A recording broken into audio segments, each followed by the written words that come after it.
Good Tuesday evening and welcome to the NCWLIFE Evening News. I'm Grant Olson.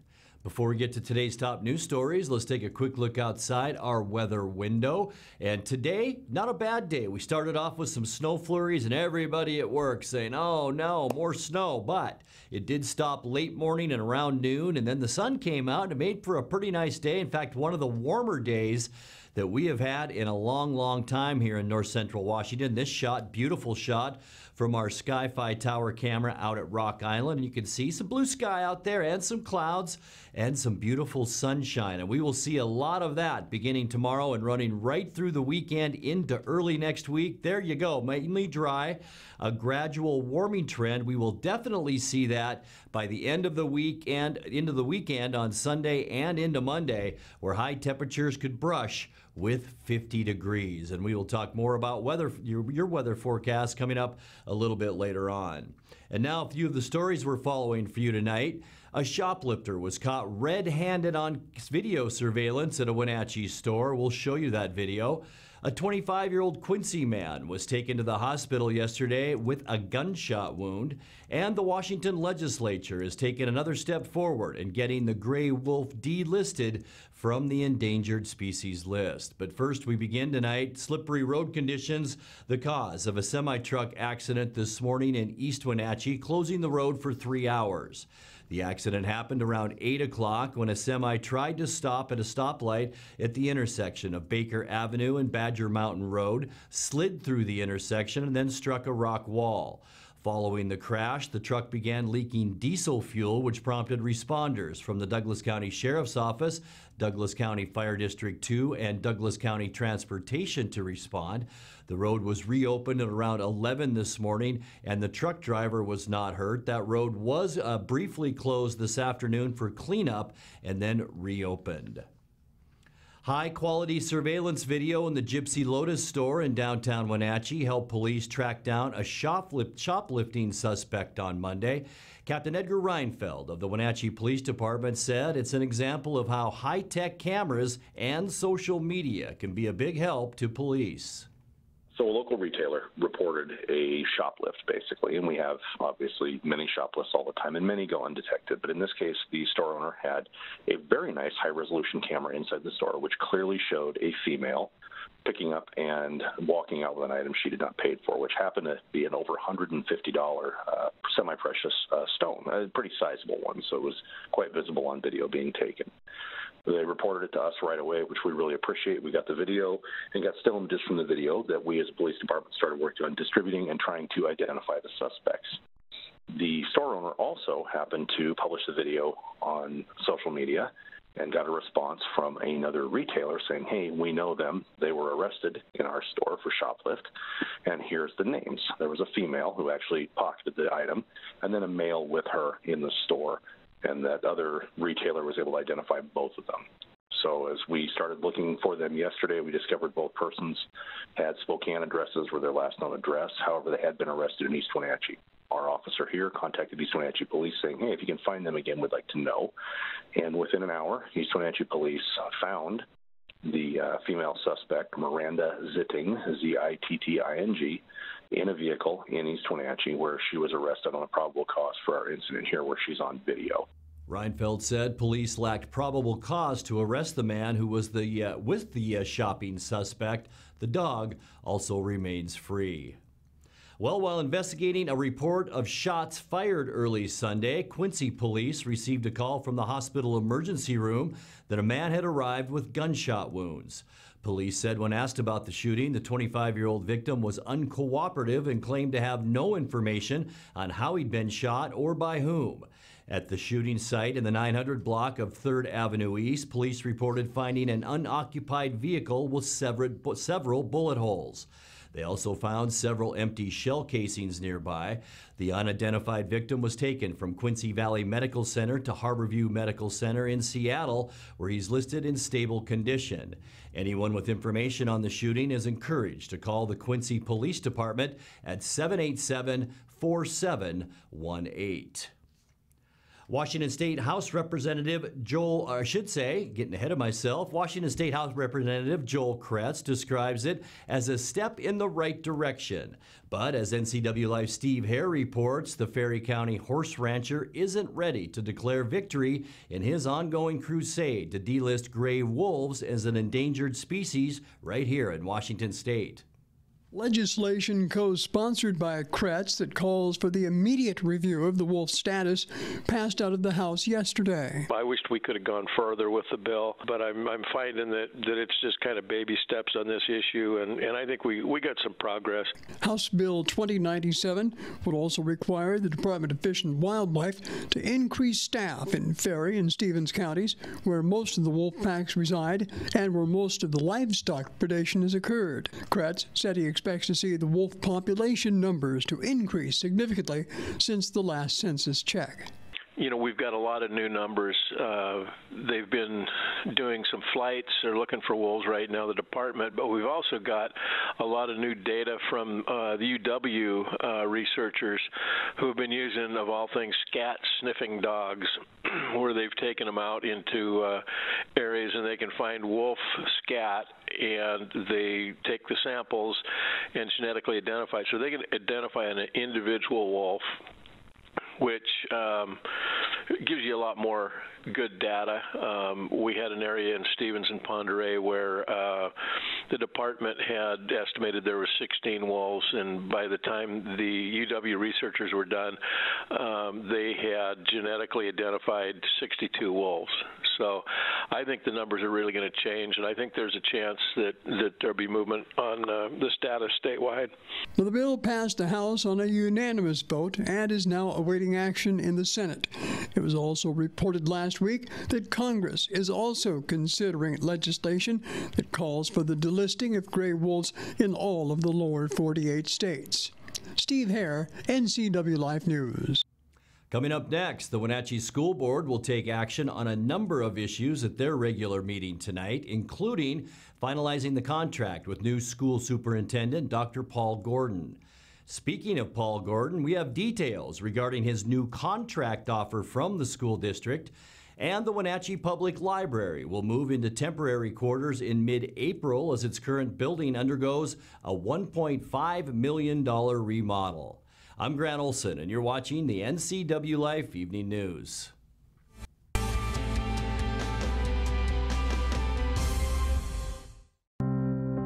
I'm working today. I've got some work to do today. Don't forget, I've got some work for you today. Have a good first day at work, Mom. Thanks. Your donations to Goodwill fund job training programs right in our community. New beginnings feel great, don't they? Yes, they do. Be a job creator. Goodwill.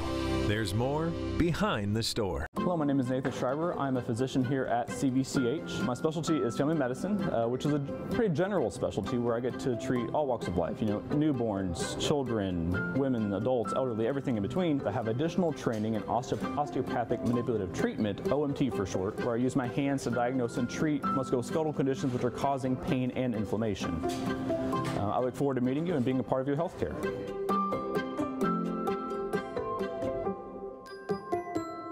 The best pizza in the known universe is right here in downtown Chelan, so come on up. For the best locally crafted beer and barbecue in Chelan, come on up.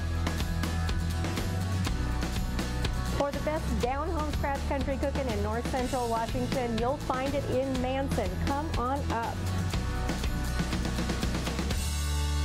Come on up. Come on up. Come on up.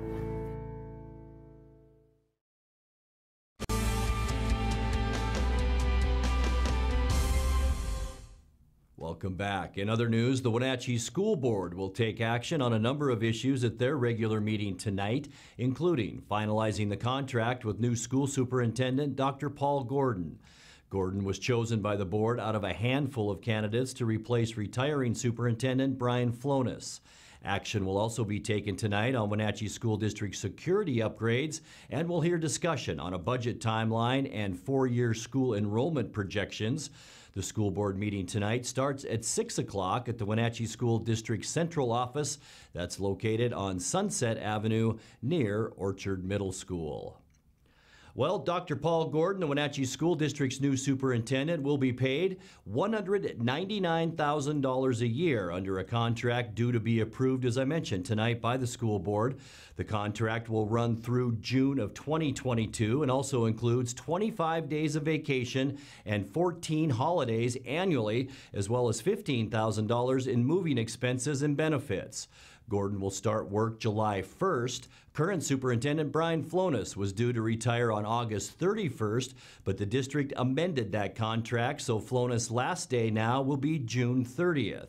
In exchange, Flonis will receive a payment of more than $55,000, the amount he would have received had he stayed through July and August. That also includes unused vacation and personal time. Flonis had been making $197,000 per year. The Wenatchee Public Library will move into temporary quarters in mid-April as its current building undergoes a $1.5 million remodel. The library district signed a lease to move into the former Washington Federal Bank building. That's on the corner of Orondo and Wenatchee Avenues. Well, they'll be for a year. The library is likely to be closed for a month during that move. Popular summer programs usually held at the library will move to Pybus Public Market during the transition. Friends of Wenatchee Public Library raised nearly $1.5 million to remodel the library. That's located at 310 Douglas Street. The work will add updated technology, improved lighting, more community space, and more. Branch librarian Courtney Tiffany said it will have more of a community feel. You're watching the NCWLIFE Evening News. Coming up next, tonight's feature story and your complete local weather forecast.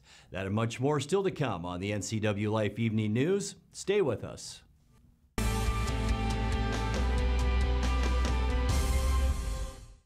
With 15,000 square feet to explore, you'll find something special at the Antique Mall at Cashmere.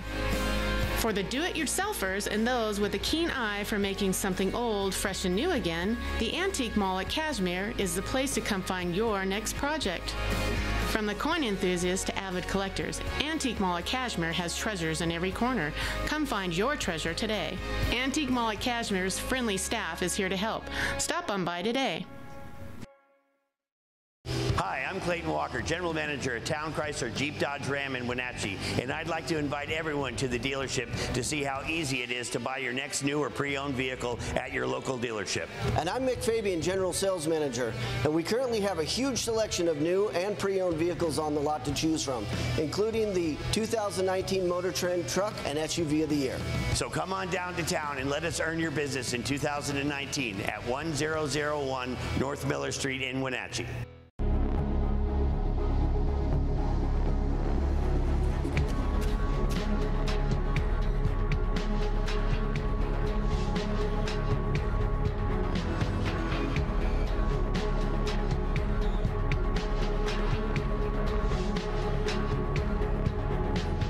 Walkabout Grill, open 7 days a week for lunch and dinner in downtown Wenatchee and now downtown Leavenworth, where eating out is eating healthy.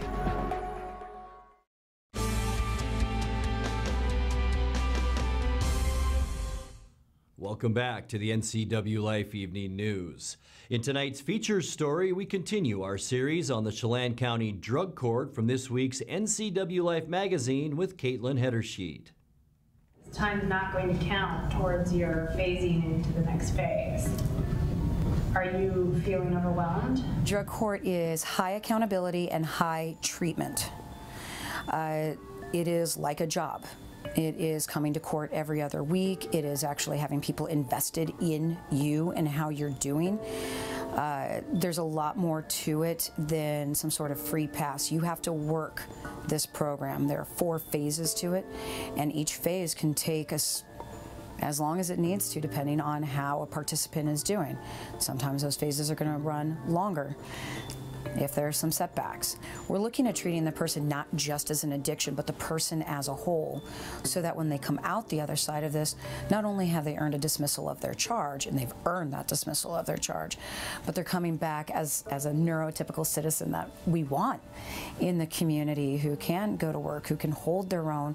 If a participant successfully completes it, they have been clean and sober for a minimum of 6 consistent months.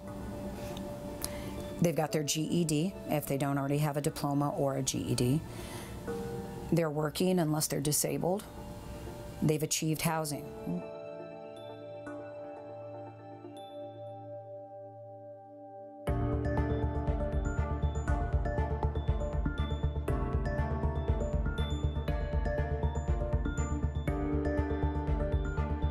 Drug court's not available for everybody for every crime. There are certain crimes that we wouldn't look at. Look for somebody like a domestic violence crime or a repeat offender of violent things, or even a violent crime. We won't consider that. And we're looking not just at their convictions. Do they show up for court? If they're a person who can maintain a schedule and show up for court, they're more likely to succeed than someone who's chronically absent from court and has lots of warrant history. We prosecute ballpark 1,000 new felony cases a year. That's not necessarily 1,000 people, because some people have multiple felony cases in a year. But when we're talking about 10 people in the program, we're talking about 1% of our cases. So it's not a whole lot.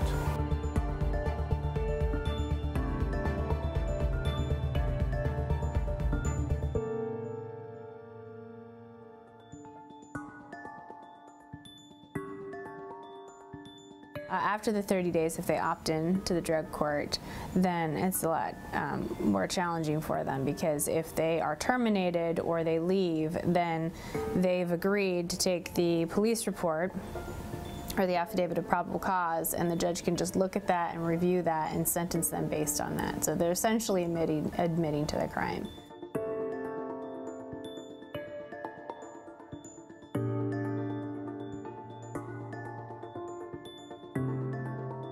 It's very, very helpful and very different for us to all be looking at when someone does something that goes against what their stipulations are, what they're supposed to be doing, that they're not automatically removed from the program, kicked out, go back to jail, be sentenced, that all of us are in that room to try to help them figure out what could you do different, what is it that we could do to assist you, and you know, how could you put some of the information that you've learned, some of the education that you've learned into use, to skill, to demonstrate it.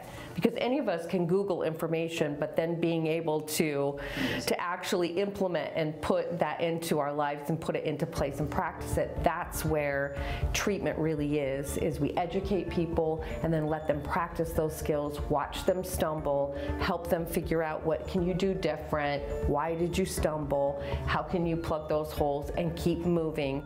Drug court is not going to truck well with lies.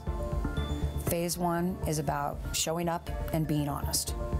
And it's that honesty component that is a real struggle for a lot of participants, because we're talking about people who have been living an addicted lifestyle for 10, 20 plus years. Lying is knee-jerk. So it's breaking a big habit. If you relapsed, we'll address that, because that is what this court is for. But if you lie, and you continue to lie, you're not going to have a place here.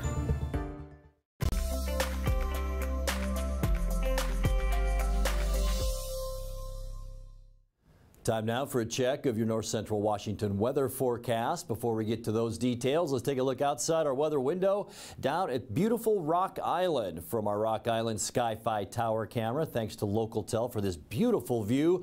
A little bit of misty fog hanging about midway up the mountains.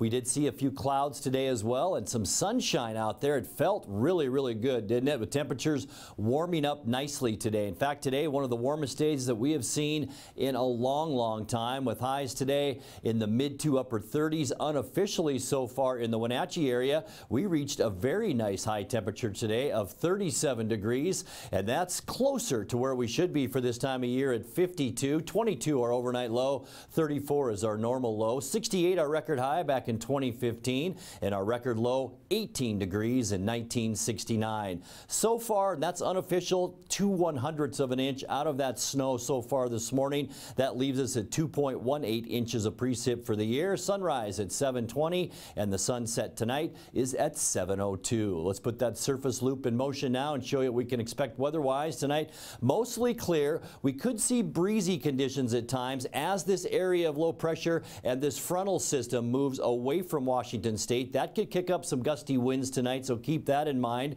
as we move into our Wednesday forecast. Boy, things just look better and better. Sunny skies tomorrow, light winds and warmer temperatures. High pressure building up off the coast will slide up the coast, keeping this giant area of low pressure at bay, at least for now, and we will just see some beautiful weather. A few more clouds for Tuesday. A little bit of cloudiness from that area of low pressure will spill over our ridge into Washington State, so mostly cloudy, calm conditions for Thursday. Friday, a little bit of morning patchy fog and then turning mostly sunny by the afternoon. Look at that, almost all of Washington State will see sunshine by Friday, and here's that large area of low pressure, but high pressure once again sliding up and pretty much entrenched inland in the northwest will keep us pretty nice. Mostly cloudy on Saturday.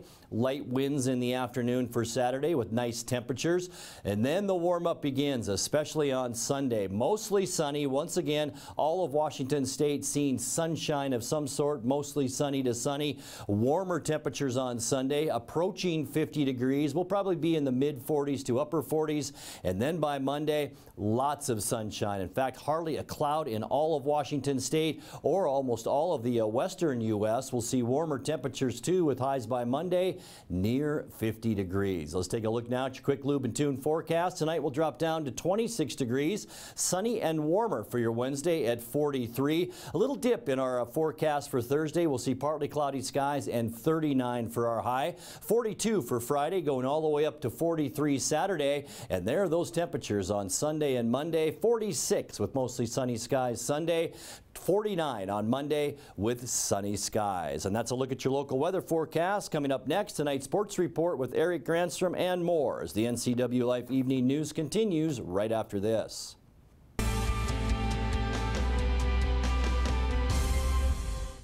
Family roles change with time. You may find yourself being an unpaid caregiver to a loved one. Caregiving can be rewarding, but also stressful. Taking care of yourself is vital. Aging and Adult Care of Central Washington has low or no cost services for unpaid caregivers, such as in-home support, care supplies, and counseling. Connect in your local area by calling Aging and Adult Care at 800-572-4459 and mention you're interested in caregiver support.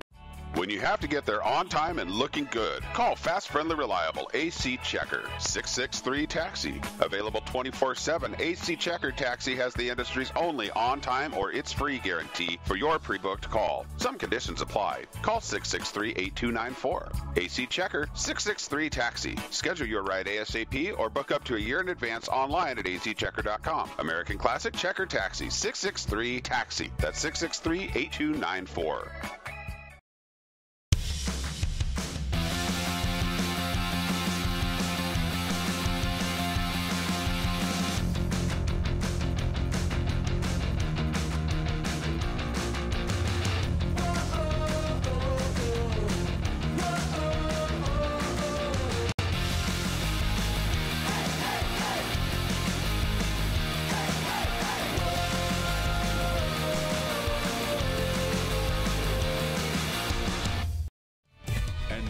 A sports update on the NCWLIFE channel.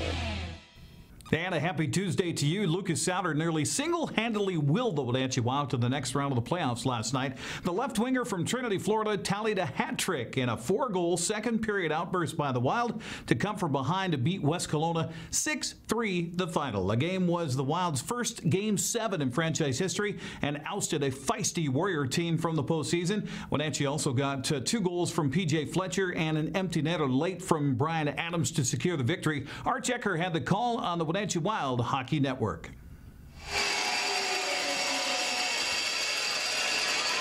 Warriors win the draw. Wyatt Head shot and a score. That went off the body of Cullen. I think it hit him in the shoulder and rattled in. Power play goal for the Warriors. He chips it in. Ewert tries to clear, gets it out to center.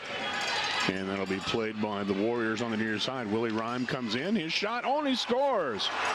Rhyme from up high just came inside the line. Just stepped across the blue line, stepped to his right, flung it at the net, and it eluded Park. And the Warriors take a 2-0 lead. Ahead for Gashevsky and then dish to Sauter. Sauter cuts to his left. He scores! Oh, from the top of the left circle, Lucas Sauter in stride, ripped a high shot, picked the top corner on the glove side. We're not 2 minutes into this period, and the Wild just cut the Warriors' lead in half. And then it's knocked off his blade, clearing attempt, gloved and held in Sauter left point. He's in, he drifts, he shoots, he scores! Lucas Sauter rips it home, high blocker side, and we are even at 2. Cullen's going to play it deep in his own end. 30 seconds left in the West Kelowna power play. Cullen lost an edge and is stolen by Gashevsky into Sauter. He shoots and he scores! A natural hat trick for Lucas Sauter. Short-handed, and the Wild lead it 3-2. Kept in the zone. Winslow bangs it down low for Stratton. Stratton walks in. Shot. Backdoor score! P.J. Fletcher. A wide open side of the net. The Warriors got caught puck staring as they were watching Stratton dance out of the corner. And the same could be said for third periods of hockey games. There's a long pass, and here's Cullen, gets in behind, he shoots, and he scores. I told you, you got to watch out for that, and he did it again. It's the same play from last night. Down at the far blue line, they hit him with a stretch pass. He got in behind the D, puts it up in the top corner, the same shot. Only this time, instead of going off the pipe and in, he hits the back of the net. And now it's a one-goal hockey game with 11:21 to go in the third period. Head tried to hold it in the zone, but the Wild get it out through center, 2-on-1. Barter to Fletcher, shot, he scores! P.J. Fletcher. And the Wild lead by 2 with 2:15 left to go. Dubois ends up with it, slings it over to Head. Shot through traffic, stop made, rebound. That's cleared through center. Brian Adams is going to chase it down. There's an empty net. Adams looks, he shoots, he scores. He takes a big hit after the fact, but you can put a ribbon on this one. The Wenatchee Wild will advance into the second round of the playoffs. And the Wenatchee Wild will face Cowichan Valley Capitals in the next round of the BCHL playoffs. The Caps advance by ousting number 1 seed Penticton 4-2. Also advancing to the next round are Vernon, who beat Salmon Arm 4-1, and also it was Trail ousting Merritt 4-1 as well. So there you see it, Wenatchee, Cowichan Valley. The first game will be Friday at 7 o'clock. Game 2 Saturday at 7, all at the Town Toyota Center. Tickets are on sale now.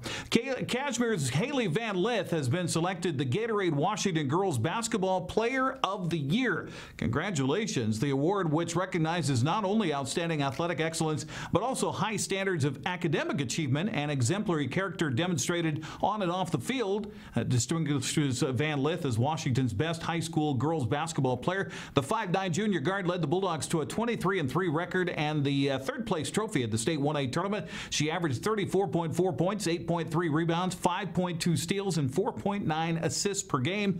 A peer math tutor in school. Van Lith also volunteers locally on behalf of her church youth ministry. She holds down a 4.0 GPA in the classroom as well. Van Lith also has the opportunity to award a $1,000 grant to a local or national youth sports organization of her choosing. She's also eligible to submit an essay to win one of 12 $10,000 spotlight grants for the organization of choice. which will be announced throughout the year. Congratulations to Haley Van Lith. We have high school soccer live tonight on the NCWLIFE channel coming up at 7 o'clock. Sebastian it definitely sucks. Have the call at Leibofto Field of the Apple Bowl, where the Panthers will take on Quincy in a non-league game. After tonight, we'll feature hockey on Thursday and Friday, and more soccer Saturday night in the Apple Bowl, where Eastmont takes on Sunnyside. That's a look at sports news. I'm Eric Granstrom. Grant, back to you.